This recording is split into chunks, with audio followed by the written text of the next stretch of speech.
एक ideal waste hip ratio होता है जो आपको ज़्यादा फिट, हेल्दी और अट्रैक्टिव बनाता है। ज़्यादातर मर्दों को ऑलरेडी पता होता है कि वाइडर शोल्डर्स और नैरोअर वेस्ट आपको ज़्यादा मैस्कुलिन दिखाता है, लेकिन बहुत कम मर्दों को ये पता होता है कि आपका वेस्ट हिप रेशो कम से कम 0.95 से नीचे होना चाहिए, ताकि आपके मैस्कुलिन प्रोपोर्शंस भी अच्छे दिख सके और आपके क्रोनिक डिजीजेस का रिस्क भी कम हो जाए।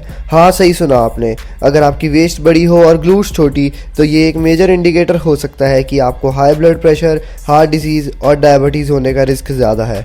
ऑब्वियसली वेस्ट साइज़ काफ़ी हद तक आपके डाइट पे डिपेंड करता है, लेकिन ग्लूट्स और हिप्स का साइज़ और उनका कॉम्पोजिशन, आपके वर्कआउट प्रोग्राम, आप कौन से एक्सरसाइजेस कर रहे हो और उन्हें कैसे परफॉर्म कर रहे हो, इन सब पे डिपेंड करता है। अगर आप इन 5 स्टेप्स को प्रॉपरली अप्लाई करते हो तो आप एक फ्लैट सैगी बट को फर्म राउंड ग्लूट्स में जल्दी बदल सकते हैं। स्टेप 1, मैं देखता हूँ कि काफ़ी लोग अपना ज़्यादा वक्त ऐसे एक्सरसाइजेस पे वेस्ट करते हैं जो ग्लूट्स को आइसोलेट करने की कोशिश करते हैं, जैसे glute kick back machine, cable hip extensions और हिप थ्रस्ट। हाँ, ये कुछ केसेस में इफेक्टिव हो सकती हैं, लेकिन ये उतनी इफेक्टिव नहीं होती जितनी बेसिक एक्सरसाइजेस होती हैं, जैसे स्क्वाट्स और डेडलिफ्ट्स। तो स्टेप 1 ये है कि आप अपने वर्कआउट रूटीन में हैवी स्क्वाट्स और रोमेनियन डेडलिफ्ट्स इंक्लूड करो। आपको दोनों एक ही सेशन में करने की ज़रूरत नहीं है, लेकिन हर लेग वर्कआउट की शुरुआत इनमें से किसी एक के साथ करनी चाहिए, कम से कम 3 to 4 हैवी सेट्स। अगर आप ये टफ एक्सरसाइजेस स्किप करके सिर्फ केबल किक बैक्स या हिप एक्सटेंशंस करते हो, तो आपको कभी भी वैसा रिजल्ट नहीं मिलेगा जो आपको स्क्वाट्स और डेडलिफ्ट से मिल सकता है। और भी इफेक्टिव ग्लूट एक्सरसाइजेस हैं, जैसे बल्जेरियन स्प्लिट स्क्वाट्स, वॉकिंग लंजेस और स्टेप अप्स। इन्हें आप लेग डे में स्क्वाट्स या डेडलिफ्ट्स के बाद कर सकते हो, लेकिन फिर भी स्क्वाट्स और डेडलिफ्ट्स पे सबसे ज़्यादा फोकस होना चाहिए अगर आप फास्टेस्ट ट्रांसफॉर्मेशन चाहते हो। अगर आपको नहीं पता कि ये एक्सरसाइजेस कैसे सही तरीके से करते हैं, तो वीडियो के आगे मैंने एक परफेक्ट फॉर्म भी सिखाने वाला हूँ। इन एक्सरसाइजेज में स्ट्रॉन्गर बनना ओवर टाइम बहुत इंपॉर्टेंट है, लेकिन बहुत से जिम गोअर्स इस क्रिटिकल स्टेप को इग्नोर कर देते हैं।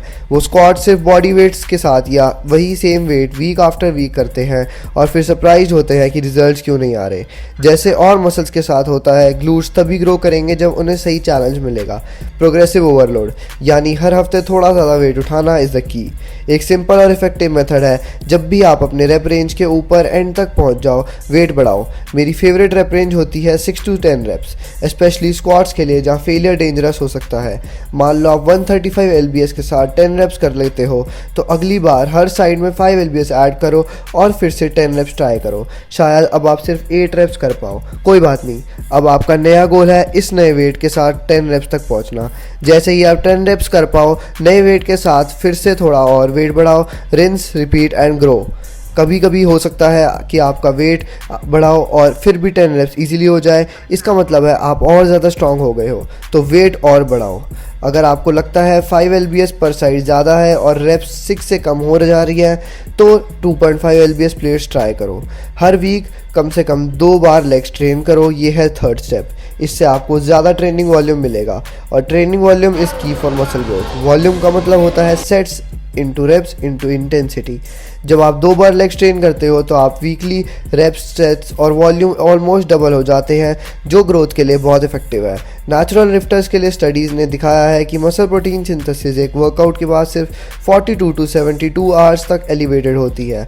मसल प्रोटीन सिंथेसिस एक ऐसा प्रोसेस है जो मसल रिपेयर, ग्रोथ और अडेप्टेशन में हेल्प करता है।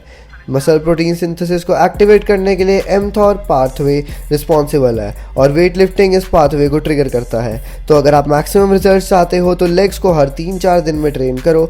ये अप्रोच आपको शॉर्टेस्ट टाइम में बेस्ट रिजल्ट देगा। स्टेप 4 है डाइट ऑप्टिमाइज करना, बहुत ज़रूरी है। वेस्ट हिप रेशो इंप्रूव करने के लिए आपको फैट लॉस पे ध्यान देना पड़ेगा, जो डाइट से डायरेक्टली लिंक्ड है। और ग्लूट्स ग्रो करने के लिए आपको एसेंशियल अमीनो एसिड्स की ज़रूरत है। ये अमीनो एसिड्स ही न्यू मसल प्रोटीन बनाते हैं। आपको protein rich foods like chicken, beef, turkey, fish, seitan, tofu लेना चाहिए। एसेंशियल अमीनो एसिड्स बॉडी खुद से नहीं बना सकती, तो आपको ये डाइट से लेना होगा। एक अच्छा गाइडलाइन है 0.7 ग्राम्स ऑफ प्रोटीन पर pound of body weight per day. और स्टडीज सजेस्ट करती है कि पोस्ट वर्कआउट कुछ घंटों के अंदर प्रोटीन लेना मसल प्रोटीन सिंथेसिस को और एनहांस करता है, तभी आपके मसल्स अमीनो एसिड्स को एब्जॉर्ब करने के लिए मोस्ट रिसेप्टिव होते हैं। स्टेप 5 है रिकवरी और कंसिस्टेंसी, दोनों इक्वली इंपॉर्टेंट है। रिकवरी के लिए 3 बेसिक पॉइंट्स। पहला है 2 हेवी लेग वर्कआउट्स के बीच कम से कम 48 आवर्स, आइडियली 72 आवर्स का गैप रखो। दूसरा, रिकवरी फेज में ज़्यादा लोअर बॉडी कार्डियो अवॉइड करो, जैसे रनिंग, स्टेयर क्लाइंबिंग, एलिप्टिकल। ये स्ट्रेंथ और ग्रोथ दोनों को स्लो कर देते हैं। तीसरा, रोज़ाना 7 से 9 घंटे की नींद लो, मसल रिपेयर के लिए एसेंशियल है।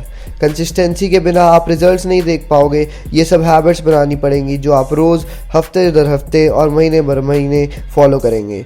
बोनस है form for squats and आरडीएल्स।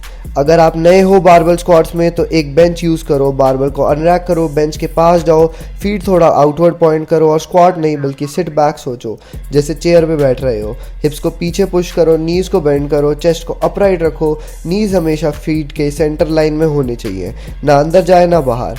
Weight centre of feet पे होना चाहिए, ना ज़्यादा हील पे ना टोज पे। रोमेनियन डेडलिफ्ट्स के लिए शिन्स को बारबल के पास रखो, फीट हिप विड्थ से थोड़ा वाइड, हिप्स को हिंज करो, नी स्लाइटली बेंड, बारबल को पकड़ो जहाँ शिन्स से मिलता है, शोल्डर ब्लेड स्क्वीज करो, डीप ब्रेथ लो और हिप्स को आगे प्रेस करके वेट उठाओ। लोअर बैक से नहीं उठाना है। एब्स टाइट रखो, हिप्स ड्राइव करो, एक्सेल करो और फिर रिपीट। मुझे उम्मीद है कि ये पूरा गाइड आपको